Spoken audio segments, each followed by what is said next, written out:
Welcome to the Unshakeable Foundation meeting of Cocaine Anonymous. This is a main share meeting, and today it's with great pleasure and lots of gratitude that we welcome Brandon P, who's come to share on the topic of page 124 out of the big book for up to about 40 minutes, after which we'll open up the room for the Q&A portion of the meeting. With that, Brandon, it's over to you. Thank you. Thank you. Oh, quick prayer. Great Spirit, Mother Goddess, please let my words be your words. Please speak through me. I'm a member of Cocaine Anonymous. I'm a member of Alcoholics Anonymous. My name is Brandon. My sobriety date is June 15th, 2011. I have a sponsor who knows he's my sponsor, and he is a sponsor. I sponsor people and they sponsor people. I think all those things are important because if I believe in what I'm going to be talking about today, it's in sponsorship and having my experience become useful to somebody else. I'm need to buy into the process that I'm selling you. My CA home group is a group by the name of Beyond Human Aid. We meet in Ackworth, Georgia on 7 p.m. Eastern Time, or 8 p.m. Eastern Time in Ackworth, Georgia. And then I do several other online type things for meetings. I'm a little nervous tonight because you guys all speak a little differently than I do, and it kind of makes me feel like a little bit of a newcomer. Your accents are different, so it's like maybe you don't have the same thing going on that I do, but I'm confident after I share a little bit, we'll be on the same page. So just kind of a brief summary of my story so that I can identify myself is there was no major trauma, no major significant thing in my life that I can blame alcoholism on. What I can assure you is that when I started, I had one purpose, and that was to get messed up. There was never a reason where I started drinking where I didn't intend to get all out of sorts. I don't know about what this social drinking thing is that people talk about. If you didn't drink the way I drank, we weren't social. That's just how it was. And on most nights, I didn't really know where it was going to end. I had accumulated some nice things in my life. I got some woman to marry me, and we had a couple kids, and I was working my way on a career and had a nice house and a couple of nice cars and a dog and the whole storybook life. And I was cursed with something that my mother told me when I was younger. She said, "You won't really know who you are until you're 30 years old." And then I turned 30, and then I turned 31, and I turned 32 and 33, and I never knew who I was. I was always lost. I was always floating around thinking that there was some answer that I just wasn't finding. I never really fit in. I was a reasonably high achiever. On the outside, everything looked good. On the inside, it was rotten, and it was rotten to the core. And so what happened was there was one night near the end of May in 2011 where I no longer wanted to exist. And I had the contemplation of maybe killing myself at some point in time prior to that. But this night the resolution was made and I was going to do it. And I stood outside the room where I kept my pistol, and I couldn't go into the room because the plan was I was going to shoot myself in the face. Instead, I ended up taking the kids over to a neighbor's. My wife was out with some friends, and I ended up driving to my parents' place and passing out on their back patio with some patio cushions and blankets. And I woke up the next morning with my dad bumping me with his foot, wondering what the hell I was doing on his back patio. And I realized the error I had made in that moment was that I had no good reason for being there. I always had a plan. I always had an angle. I always had something I was going to say to whatever it was that you said. I was going to confuse you until you stopped asking me questions. And this morning when he asked me what I was doing, I said, I don't know. I asked him if he'd go inside. so that I could come up with a reason why I was actually on his back patio. And this is the way I describe it, but this doesn't describe it. In that moment, the birds were louder, the air was crisper, the magnitude of what had almost happened the night before was thrust upon me, and it scared me. And it struck me sober in that moment. And I knew it had something to do with alcohol, and I wasn't going to go back to that place ever again. And it sobered me up for 4 days. And 4 days later, I was right back at it. And within 2 weeks, I was on an island with no bridge where you have to schedule your way on and off the island.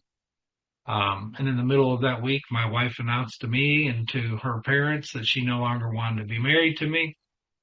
And then, proceeded to be held captive on that island for the next 4 days, where my mother-in-law and the woman I was married to, told me all the things that was wrong with me.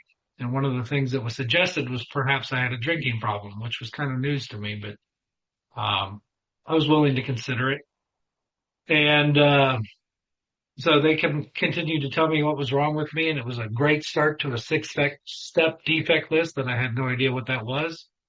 And we returned home from that trip, and in those 4 days when I was on that island, I was coming up with my newcomer plan. I love newcomer plans. They sound so reasonable and so like they've been thought out so well until they're shared with somebody else. And this was my plan. My plan was that I was going to return to work on Monday, and I was going to make so much damn money that she was going to regret the day that she ever left me. Seemed like a good plan. But when we got home on Sunday night, she went and slept in the other room, and I slept in the big bed in the big room. And at this point in time, the dog won't even sleep with me anymore. And I was doing one of those weepy, snotty cries, the ones where you can't catch your breath, and you're blowing snot bubbles out of your nose and all the things. And I climbed down next to the bed and got down on my knees and probably said the most perfect prayer I've ever said in my entire life. It was, God, if you're out there, please just make it better. Prayed to some God that I didn't even believe in and asked for this God to make it better. So I woke up on Monday morning, went to go start executing the plan, and went to work, went into my boss's office, explained to her how I was refreshed and rejuvenated after my vacation. I was ready to take on the world, and she fired me. So I was a complete failure at living, a complete failure at dying, and I was left with nothing but myself.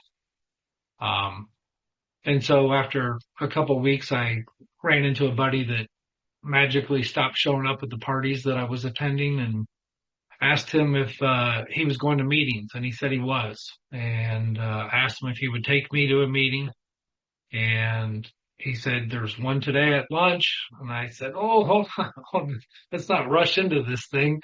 He's like, there's one tomorrow at lunch. In fact, there's one every day at lunch. And he told me about a Wednesday night and a Friday night and a Sunday night.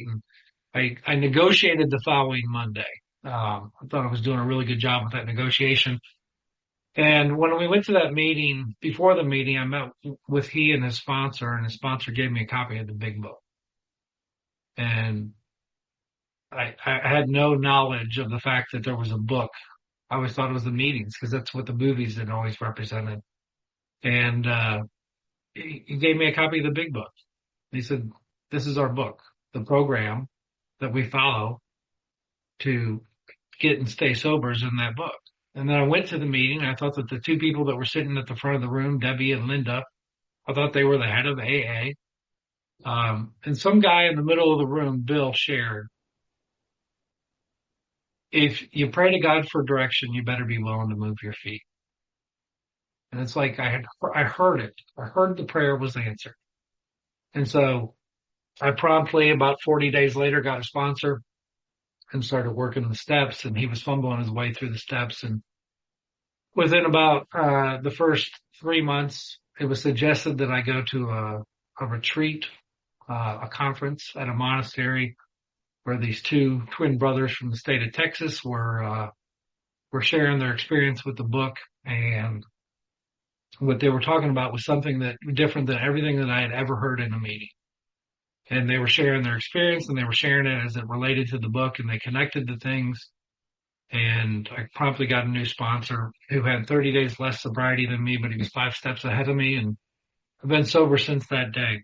And there's been so many learnings and so many progressions, through this, so many evolutions. And from time to time, I'll get to a place where I become obsessed with certain parts of the book. Um, and it may last for a day, a week, a month, maybe even a year. And one of the parts of the book that I really just, I continue to gravitate to, and when I forgot to thank Young for inviting me here. I appreciate you having me come out. And, it's always an honor to be asked to go anywhere because mostly whenever I went anywhere, everybody was always going the other direction. It's because I was always trying to get one over on everybody. I was always trying to find some way to get something out of you and have an angle and borrow something from you that I was never going to return, which I later learned was stealing. And, I had all these experiences where I never really learned how to fit in. It's like I saw some James Bond movie or something when I was a kid, and I adopted this philosophy: if nobody knew who you were, it would make you mysterious. It would make you interesting. And so that's like the philosophy that I carried into my life is I would parse out a little bit of information to George and a little bit to Cinco and a little bit to Rusty and a little bit to Young and a little bit to a couple of the other people in this meeting. But nobody ever knew who I was. And if they ever got together and they started like comparing notes, they would be very confused at the person that they were talking about because it sounded like it might have been the same person, but none of it matched up. The book talks about the fact that the alcoholic leads the double life. I don't believe that. To me, it was how many people did I know? That's how many different lives I led because I was never the same to anybody. Usually what I would do is I'd walk into a room and I would wait for you to tell me who you needed me to be and I would become that. Because I was so insecure, I was so self-absorbed, I was so self-obsessed that I needed you to like me at every possible moment. It didn't even matter if I liked you, I just needed you to like me. And so I presented whatever character I needed in order to get that in return. And so I had all these very confusing experiences throughout my life where I never really fit, but I never tried to fit. I never tried to become part of. And so here I come into the rooms of recovery and I start working these steps and people start talking about how we have to share our secrets and how the more you share, the freer you are. And I'm not exactly sure that I really believe that. I was about 6 months sober. And I had an experience where there was a gentleman that was, needed to get into a halfway house, but it wasn't available for him until Monday morning. And it was Saturday morning. And he needed a place to stay until Monday morning. And he was sponsored by a friend of mine, a guy that I respected. And this friend asked the group of us, sent a text to a group of us and said, is anybody willing to help this guy out with a place to stay for the weekend? I just happened to be free, because everybody in my life had left me and I had an apartment that didn't have a TV, but it had a couch and a bed and some kitchen utensils. And I said I was available and I went and picked this gentleman up and, it was a genuine 12-step call. There were 3 other sober members of Alcoholics Anonymous in that room, and there were empty liquor bottles all throughout the hotel room, and the guy looked like a broken man. And before I had picked him up, I had called a bunch of people and asked, what do I do? And they said, just take him to a bunch of meetings. Just take him to a meeting after meeting after meeting. So on that Saturday, we attended probably 3 or 4 different meetings. One of them was a speaker meeting. Ended up years later meeting the lady that spoke at that meeting. It was a pretty cool experience. But before I understood that the 9-step promises were about what happens when you make amends, there was a lie that was in the middle of those promises that was very confusing to me. And that line was, no matter how far down the scale we have gone, we will see how our experience can benefit others. And so I had read that, and it had been read in the majority of the meetings that I went to here in the U.S. People, they like to call them AA's promises. They're the 9-step promises. I don't know how they've just become the only promises that AA has, but so be it. And so like I had heard that in every meeting, but I never believed it. And so I picked this guy up, and I just started telling him my story.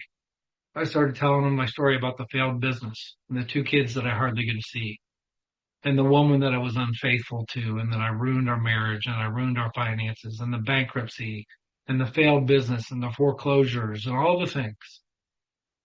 And I'm just talking and talking and talking and telling him about all the darkness, all the terrible things that had ever happened to me.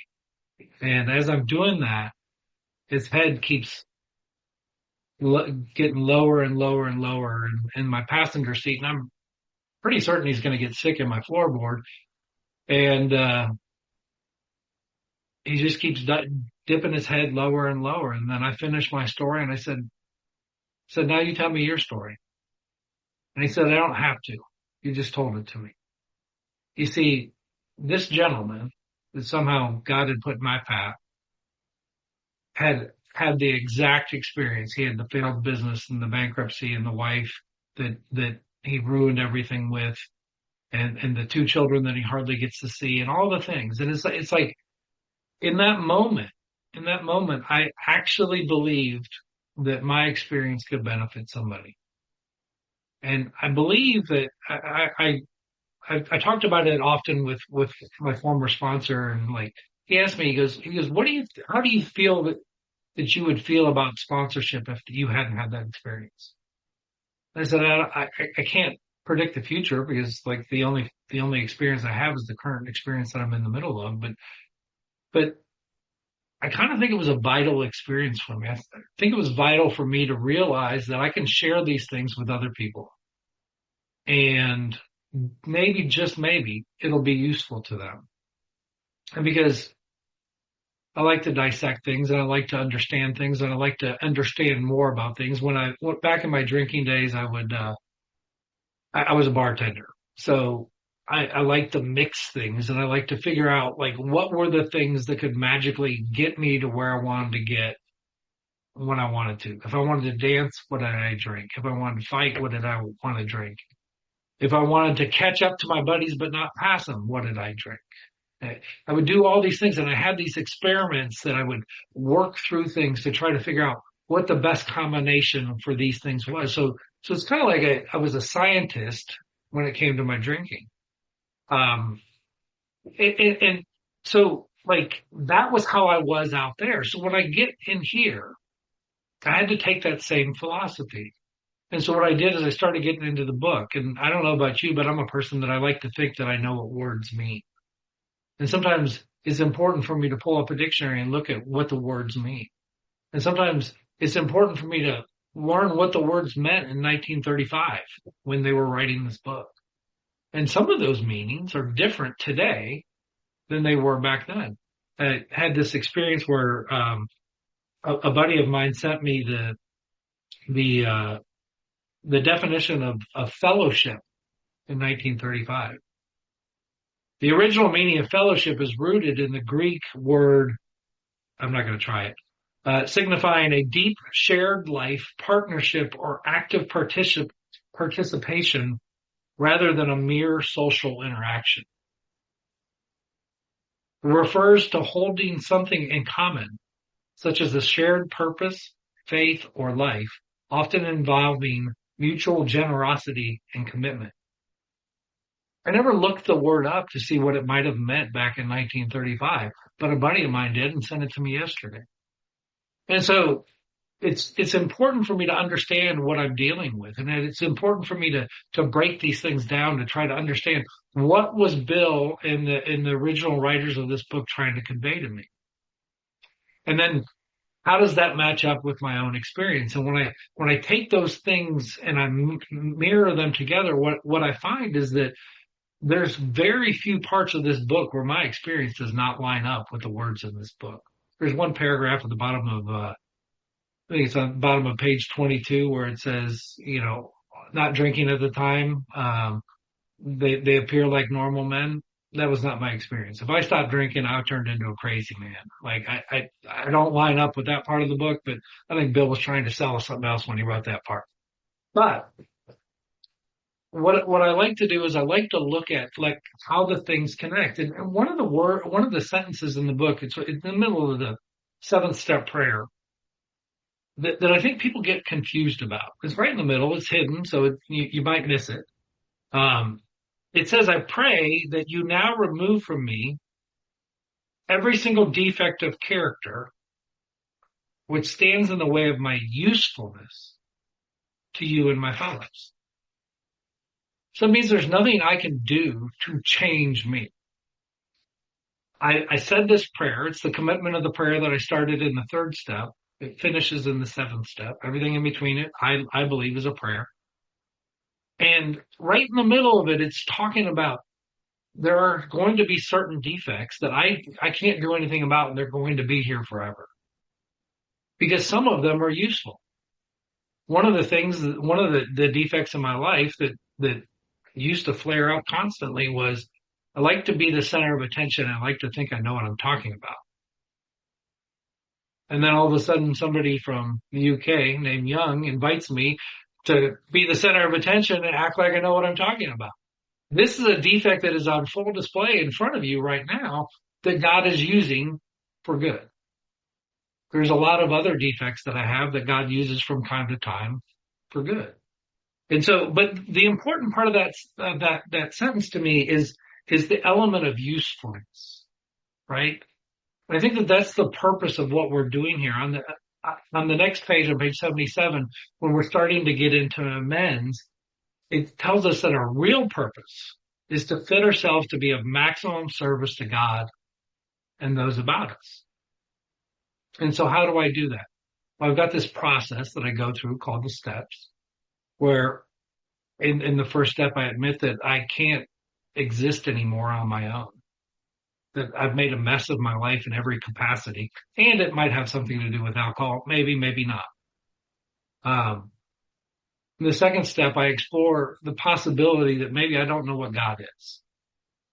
And in the third step, I go to whatever this conception that I've developed over my life, and I ask it to do something with me. And then what happens is steps 4, 5, and 6. Is I get to see some of the things. I get to reveal them to somebody else where they point out some things that I missed.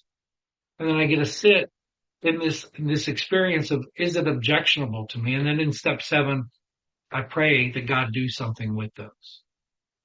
And then the defects don't go away. What happens is they soften through steps 8 and 9. As I go out and I start to make the amends with other people, I start to realize that my actions actually have consequences, and I actually start to affect other people.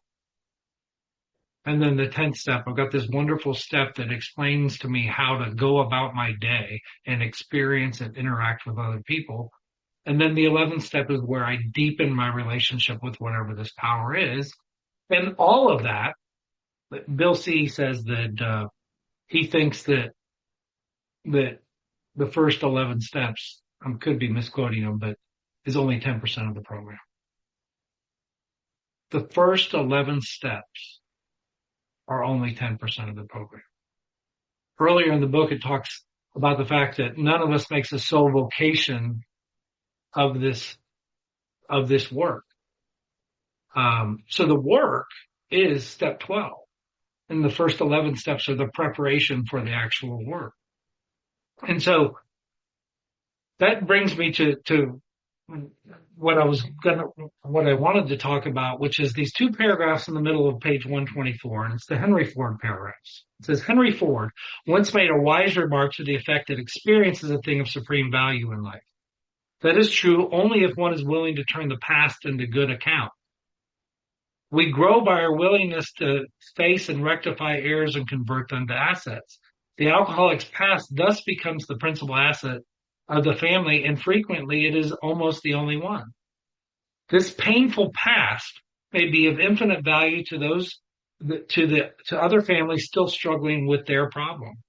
We think each family which has been relieved owes something to those who have not.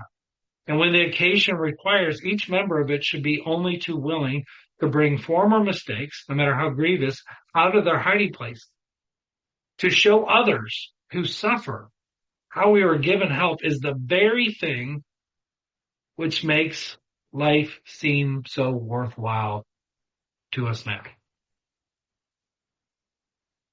That's the sentence. That's the whole thing. That's what we're going for, is showing others how we were given help is the very thing which seems so worthwhile to us now. Cling to the thought that in God's hands, the dark past is the greatest possession you have, the key to life and happiness for others. With it, you can avert death and misery for them. And so, if I do not get out of myself, if I do not start sharing my past, if I do not start revealing the flaws in my game today, then what I'm doing is it's a disservice to everybody I come in contact with. Is because there's a lot of great learnings that I've learned over the last 14 plus years of how to do things wrong, how to get through some difficult experiences. My career has been in the construction trades, and the things that I can tell you that I'm mostly an expert in are asphalt, concrete, roofing, flashing, insulation, stair treads, steel, reinforcing steel.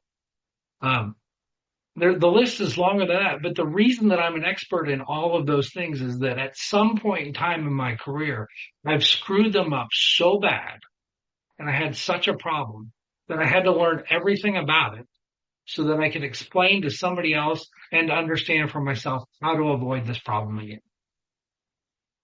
I'm not an expert in those things because they were actually interesting to me. I'm an expert in those things because they were failures for me. These were things that I just colossally screwed up and had to find a way to get to the other side of. And that's what we do in sponsorship. That's what we do in the 10th step call when somebody calls us about an experience that they're in the middle of. I now believe that line in the 9th step promises that I referred to is no matter how far down the scale we have gone, we will see how our experience with making amends can help other people make their amends. And that if I don't look at it that way, I'm not going to see the advantage or the benefit in making my amends. When I start to look at this, what I realize is that the whole purpose of everything that I'm doing here is to make myself useful. The purpose of the first step is to make myself useful. Purpose of the second step, useful. My 11th step, practices. The deeper I go, the more the harder I try to explore different aspects of meditation, of prayer, of chanting, of yoga, of exercise. All these things that they increase my base of usefulness to other people. Now here's where this sentence is so powerful, and this is where I got obsessed with it for a little while and still do, is that if you're a sponsee and you have a sponsor and you are not calling your sponsor, you are doing a disservice to your sponsor. Because what's happened is, like, I've accumulated all these mistakes before sobriety and all these mistakes in sobriety. And they appear as if they're just garbage to most people. And they're definitely garbage to me until I get the right combination of people that come into my life that have the exact same question, the exact same experience that they need to get through it. Then it's still garbage. But the minute that you come to me and you say, hey, Have you ever had the experience where you made an amends to your stepson and the same day you did the exact same thing to him and you had to make amends to him again? And the answer is, oh yeah, and not just once. Because in my life, the hardest relationship that I have, the greatest teachers that I've ever been given in my entire existence have been my two stepchildren.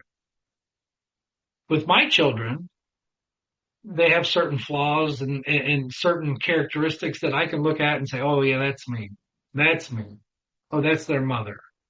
So it's like I can dismiss that defect because that's their mom and it's their mom's fault and I can just blame her for it. And those defects I can overlook them because they're my same defects. But when it's my stepkids, I can't look at them through that same lens.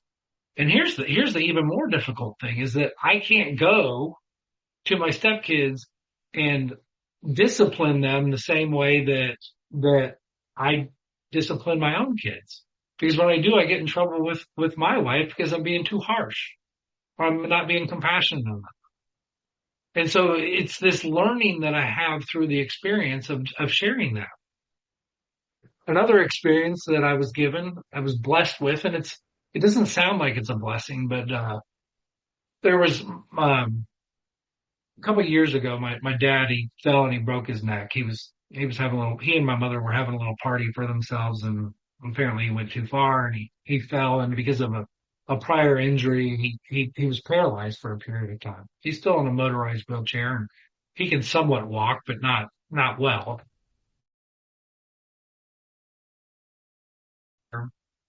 She went in for a procedure and she had some complications with the procedure and she ended up living in the hospital for 5 weeks. And for most of it, she doesn't remember the experience. At one point in time, she died for about 15 minutes and came back to life. And I had this experience where, the mother of my children, she was sharing how when she was a child and when she was the age of my daughter, that she didn't have a relationship with her dad the way that she wanted. And she was really encouraging me to spend more time with my daughter and to deepen that relationship. And, of course I rejected the experience because it's coming from the woman that rejected me. And I really didn't care that she wanted to police how I was having my relationship with my daughter. And the internal that was going on was the fact that, well, just because you have daddy issues doesn't mean that like my daughter needs to have daddy issues and all the things that we do where we get in our head and we start to realize these things. But what ended up coming out of it is my daughter and I, started going to dinner once a week. And this happened for probably from the time that she was 6 till the age she was 18. And there was one Monday night when we were at dinner and she's sitting across from me and we meet and then I go to my meeting. I meet with some sponsees before the meeting and we're sitting there and about 5 minutes before I'm getting ready to leave, she tells me that she's glad that grandma, got sick in the hospital. And I asked her why and she said, because if she didn't, I probably wouldn't be here anymore.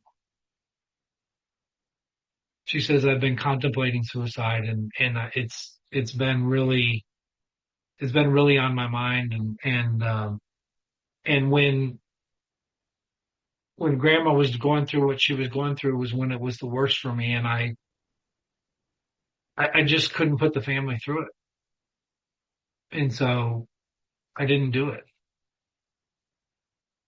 And she's sitting there across from me at this dinner and I get to have a conversation with her about my experience with wanting to kill myself and getting right up against the edge of death. And how it's an option for her, but it's not a good option. And here's what I think happens. And here's why the experience is so valuable to live through and to go through. And I didn't judge her and I didn't tell her that she was wrong for her experience. I got to share my experience with it. And what ended up happening as a result is that I ended up going to the next counseling appointment. We sat down and we talked about some things. We talked about what she wasn't talking about, and my daughter and I, it healed our relationship again, and it made our relationship deeper.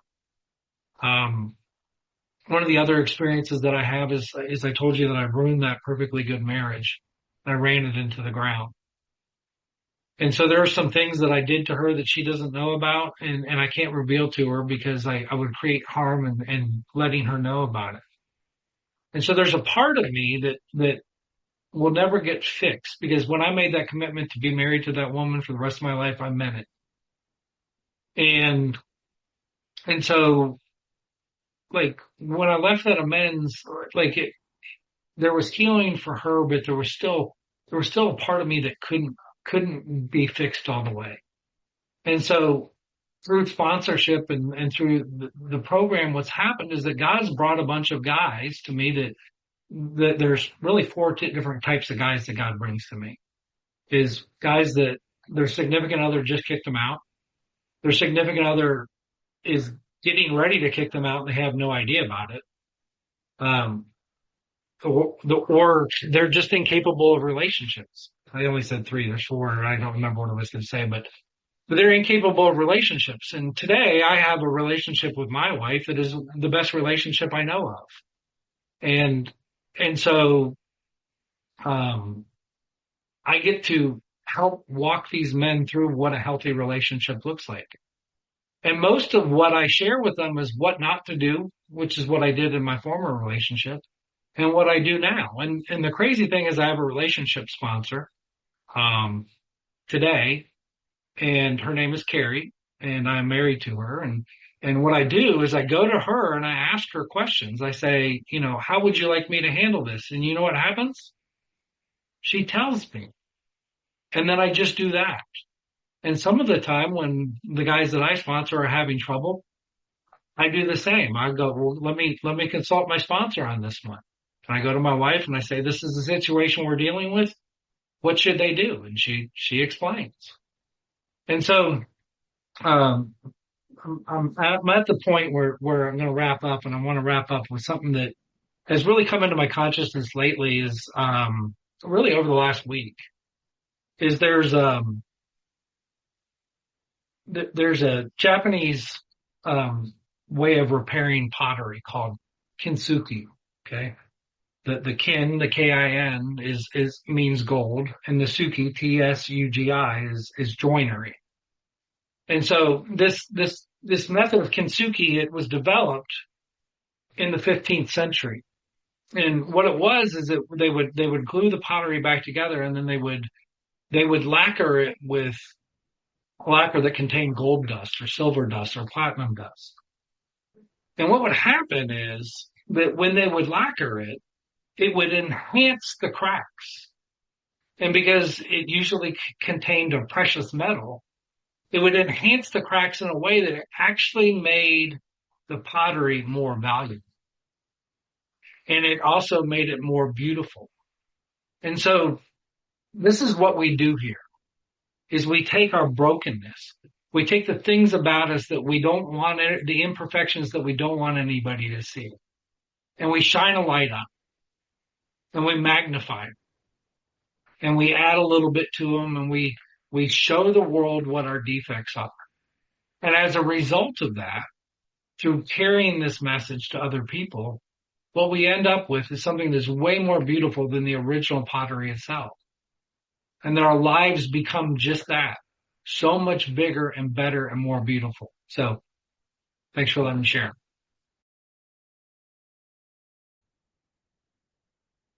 While we're waiting for some hands, we have a question in the chat.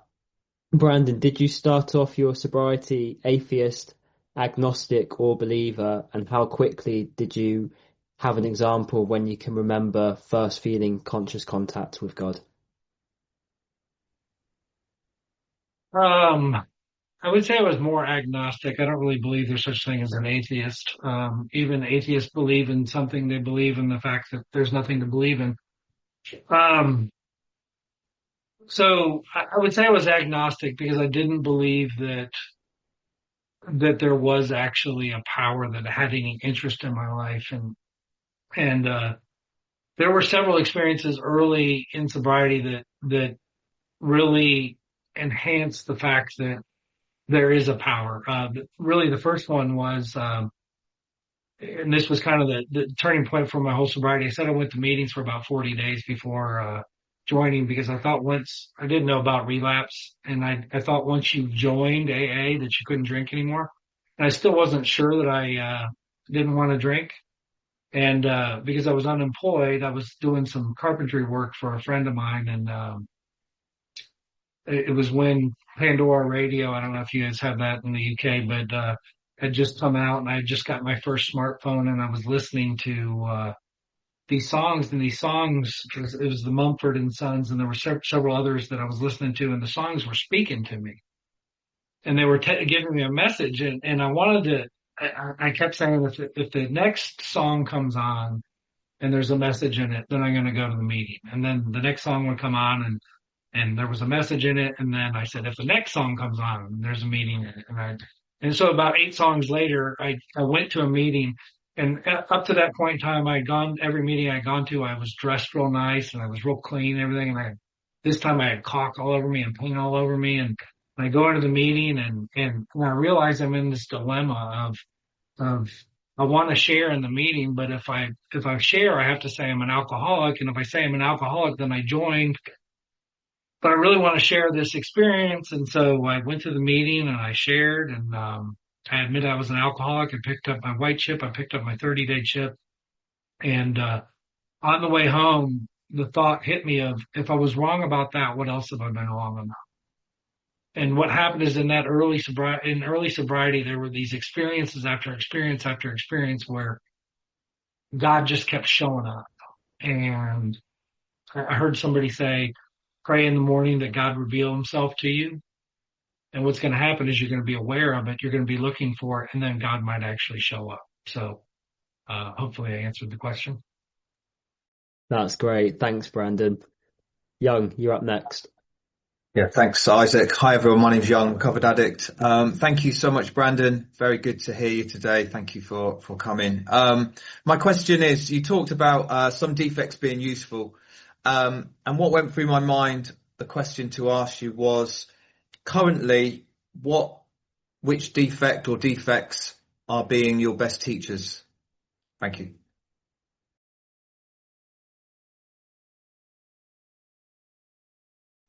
Which ones are my best teachers? The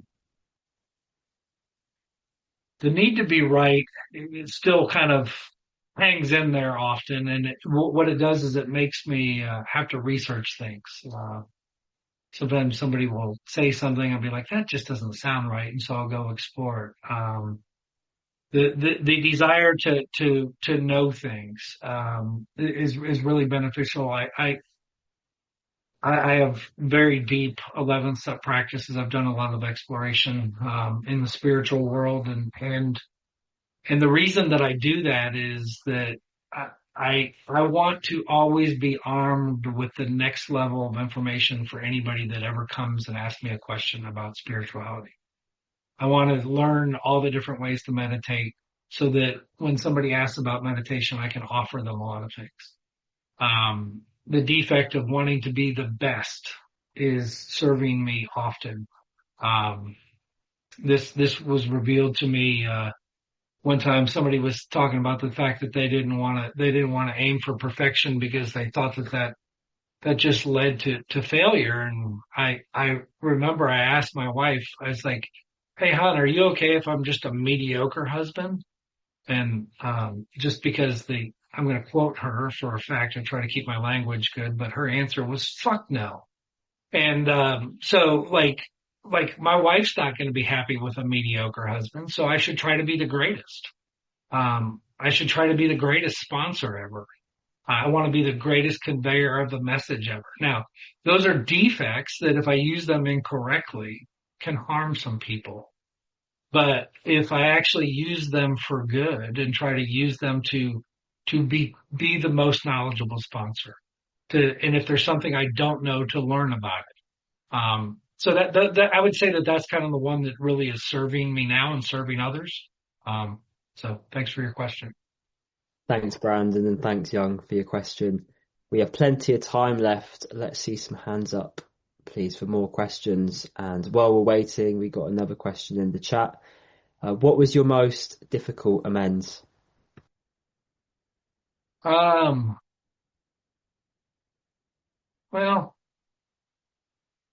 I don't know that it's a great question. It's like the greatest question ever. If you ever meet somebody new in sobriety, ask them this question.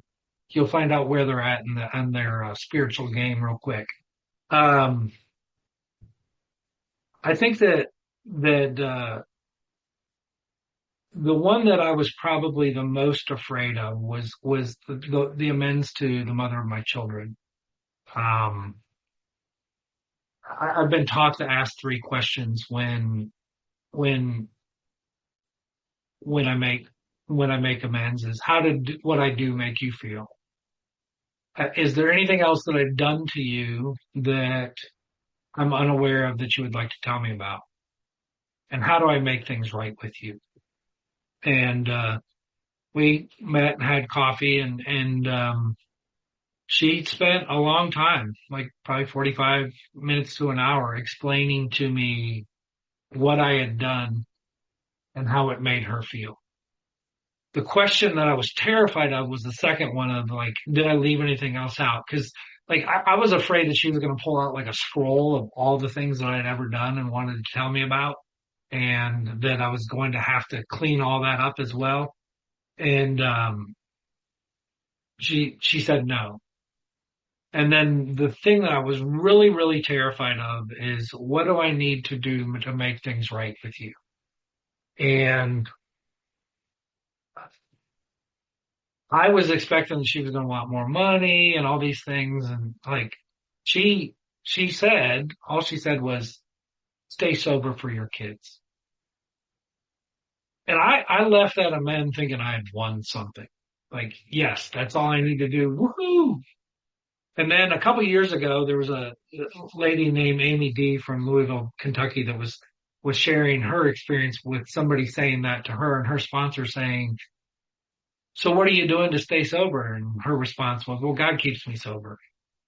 And she's like, yeah, but what are you doing to connect with God? And she's like, well, I'm sponsoring women, and I'm praying, and I'm meditating, and I'm doing an evening review, and I'm making my amends, and I'm participating at my home group, and I'm doing all these things. And she had this really long list of all the things that she was doing to stay sober. And then her sponsor said, that's what that means. When somebody says stay sober, then you have to do all the things that you've always done to stay sober. There's a guy named Harold L. from St. Louis. He talks about, I was at a retreat with him recently, and he talks about all these people that are talking about the things that they used to do in early sobriety.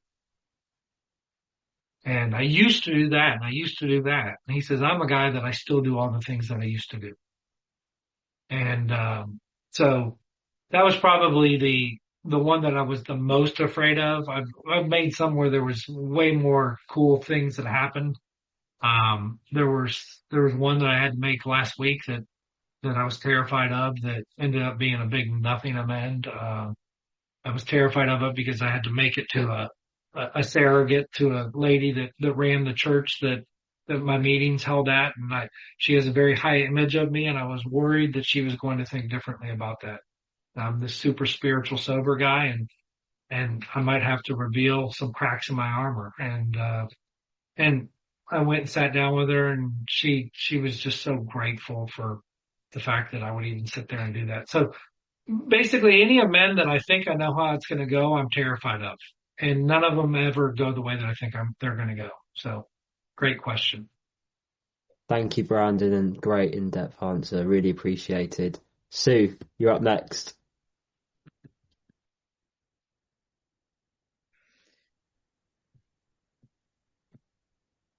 We can hear you. Hi. Yeah, sorry. I've got the unmute. My name's Sue. I'm a recovered alcoholic. Thank you so much for that, Brandon. It was so good. And what I wanted to ask you was, you talked about that you have these times where you get really focused on different bits in the book. And I wanted to know, which bit in the book are you focused on at the moment? Thank you. The most recent one that I became obsessed with is the part where it talks about, is he not a victim to the delusion that he can wrest satisfaction and happiness out of this world if he only manages well? I like to change it to wrestle because I don't use the word rest. And so what it says to me is, anytime I find myself wrestling or struggling with something, I'm probably in some sort of delusion, because that's what the book tells me. And so, I've only probably shared about it like in about 20 consecutive meetings, and people are getting really tired of hearing about it. So, that's what happens to me when I find a line that I'm really, really focused on. It's like basically every share for a month is connected to that line. And it's like, everybody's just like, oh, here he goes again. Right. So, I would say that was the most recent one that I can think of. So thank you for asking. Thank you, Sue, for your question. Michael, you're up next.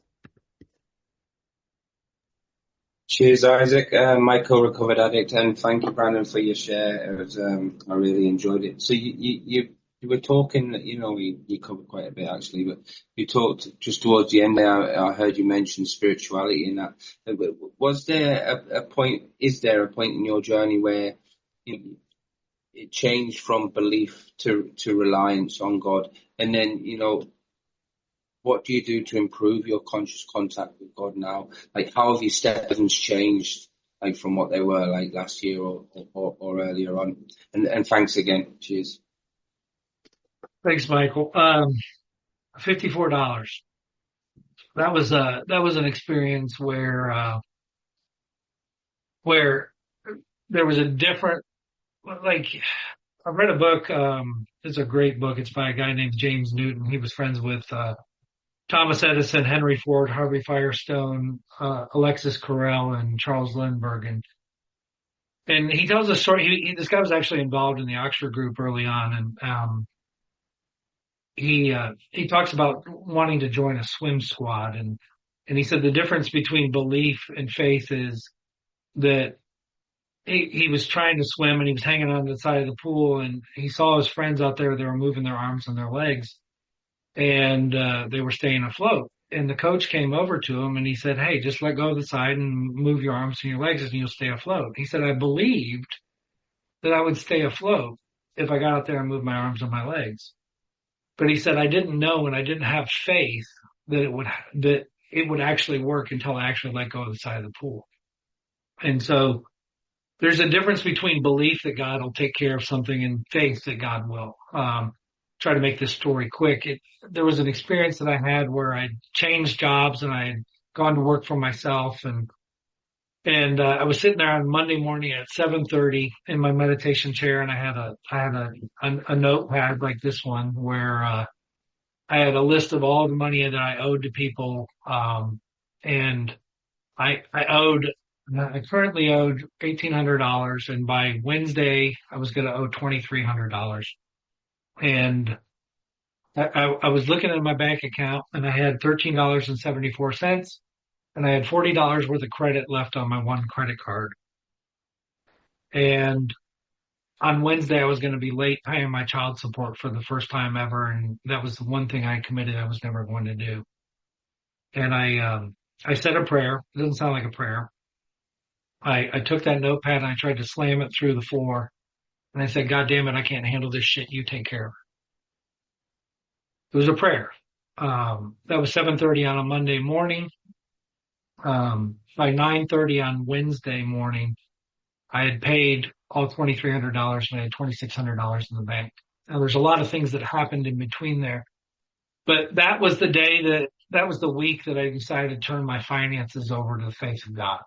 And now I wish I could tell you that was the last time I've been broke since then. I've been broke several times since, but every time I've been broke since then, the thing that I've always said is, "God, it'll be interesting to see how you get me out of this one." And that's the difference between belief and faith to me, is actually relying upon God. There was a second part to the question, if you want to remind me what it was, and otherwise that's where I'm going to leave it. I can't. It was just how you step 11s have grown as you've progressed on your journey. You know, like to improve your contact. It's ever evolving. I'll just say this: my parents are wonderful people. If you would have met them 5 years ago or 10 years ago, that they're going to be the same people. My belief is that if you meet me next year and I'm the same person, I failed. Everything I do, I want to become a better version of myself next year. And so my practices are all designed for that. I experiment with duration of meditation. I experiment with different forms of prayer and different languages and all sorts of other things, chanting, mala beads, all sorts of things. The 11th step is so, you can't ever get to the end of it. There's so much you can explore. So I would be willing to have a long conversation with you offline, but we don't have time for me to answer all that. So. Thanks, Brandon, and thanks, Michael, for your question. We're almost out of time, but Ollie, would you like to come in quickly with the final question for today?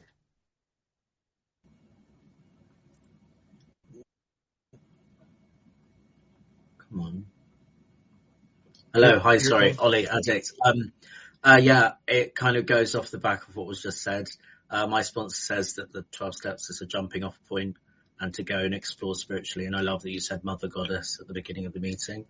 I'm on a similar journey. I just wanted to know what you've gone on in a really brief answer. I do a lot of things that are not conference approved, so I'm not going to spend a lot of time on them. There's just so many things that, and like I am not a believer that anything spiritual needs to be free. I pay for trainings. I pay for retreats. I pay for coaches. I've had gurus that I've donated money to. I do, like, it's exhaustive what you can explore and what you can find. And really the thing that I love is that nobody really knows what you've got going on. And I love it when somebody asks the right question to where we can go explore something together, because the journey is so much more fun when you have some other people coming along for the ride with you. There are very few people in my life, period, that ever open the door to the majority of the things that I've gone and explored on. And I'm not talking about like using any psychedelics or anything like that to go do it. I think that you can, through breath work, you can have an experience of feeling as high as you've ever felt in your entire life. You can be visited by spirits and all sorts of other things. And now we're getting out there in the weird range, but I'm just saying that there's so many things that you can do in spirit world that are available to you that fall under the 11th step. And most people never even do the basic part of the 11th step. They focus on prayer, but they don't realize that the 11th step contains prayer and meditation. People forget about that. But then there's the evening review in there. There's the plans for the day. There's vision work. There's 5 components as I see it to the 11th step. And most people only do one. They pray. And so like, that's what I would encourage everybody to do, is just explore what's in front of you. And what's going to happen is trapdoor after trapdoor after trapdoor will open, and you'll have a new experience with all these things. And so it's endless. It's endless. And if this wasn't a CA meeting, we might have a lot weirder of a conversation, but that's where I'm going to stop. So